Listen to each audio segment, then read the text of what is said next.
سعودی عرب کا ایک گاؤں لینا، جہاں پر حضرت سلیمان علیہ السلام کے لشکر کے لیے جنات کے کھودے ہوئے 300 کنویں بھی موجود ہیں۔ ان میں سے بیشتر اگرچہ ناکارہ ہو چکے ہیں، مگر 20 کنووں سے اب بھی لوگ میٹھا پانی حاصل کرتے ہیں۔ جنات نے یہ کنویں زمین کی بجائے سخت ترین چٹانوں کو توڑ کر بنائے تھے، جس پر اب بھی ماہرین حیران ہیں۔ ان عجائبات کو دیکھنے کے لیے دور دور سے سیاح اس علاقے کا رخ کرتے ہیں۔ العربیہ کی رپورٹ کے مطابق سعودی عرب کا یہ تاریخی گاؤں لینا مملکت کے شمالی شہر رفح سے 100 کلومیٹر کے فاصلے پر واقع ہے۔ یہ قدیم علاقہ اسٹریٹجک اہمیت کے ساتھ متعدد آثار قدیمہ کی وجہ سے ملک بھر میں شہرت رکھتا ہے۔ یہاں ایک قدیم قلعہ بھی ہے۔ پرانے زمانے میں بیت المقدس اور یمن کے مابین پیدل سفر کا مشہور راستہ اسی گاؤں سے گزرتا تھا۔ عدن سے عراق جانے والی مکہ زبیدہ کی بنائی ہوئی مشہور سڑک درب زبیدہ بھی یہاں سے ہو کر جاتی تھی۔ اب بھی سیر و تفریح کے شائقین بڑی تعداد میں اس علاقے کا رخ کرتے ہیں۔ سعودی محقق حمد الجاسر کا کہنا ہے کہ اس قدیم گاؤں میں حضرت سلیمان علیہ السلام کا لشکر بھی اترا تھا۔ سلیمان علیہ السلام جب اپنا لشکر لے کر یمن جا رہے تھے تو یہاں ٹھہرے تھے۔ اس بے آب و گیا علاقے میں لشکر کو پانی کی ضرورت پڑی تو حضرت سلیمان علیہ السلام نے جنات کو حکم دیا کہ وہ ہنگامی طور پر کنویں کھودیں، تو جنات نے چٹانوں پر مشتمل سخت ترین زمین میں 300 کنویں کھود دیے تھے۔ یہ انتہائی گہرے کنویں اب بھی اصلی حالت میں موجود ہیں، جنہیں زمین پر اب بھی اپنا وجود رکھنے والا معجزہ قرار دیا جاتا ہے۔ جنات نے چٹانوں کو کاٹنے کے لیے ڈرل مشین کی طرح کوئی آلہ استعمال کیا تھا، جس کے نشانات اب بھی کنووں کے چاروں اطراف واضح طور پر دیکھے جا سکتے ہیں۔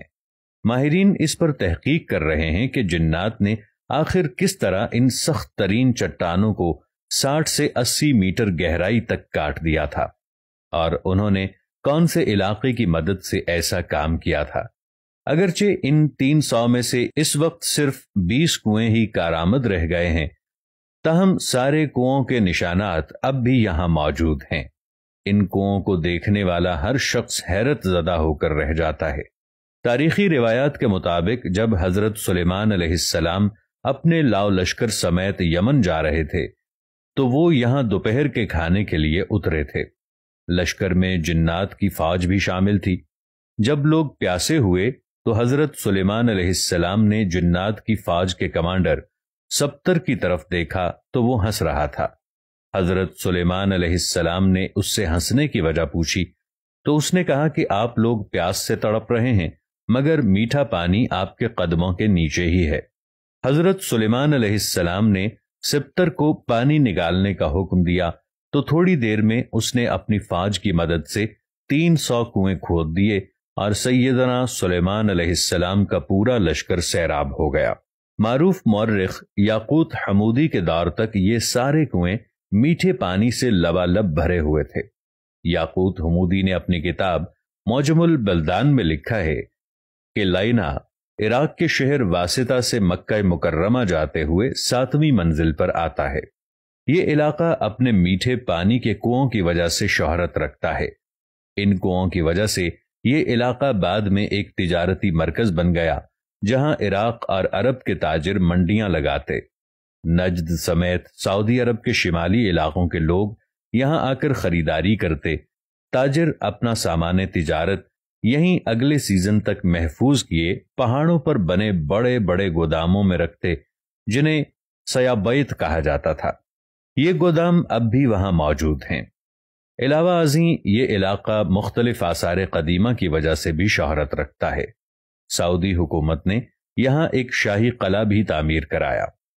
1354 ہجری میں تعمیر ہونے والے اس قلعے کو گارے، پتھروں اور لکڑیوں سے بنایا گیا ہے۔ واضح رہے کہ حضرت سلیمان علیہ السلام کو حق تعالی نے جنات پر بھی حکومت دی تھی۔ جنات نے ان کے حکم سے بیت المقدس کی تعمیر میں حصہ لیا تھا۔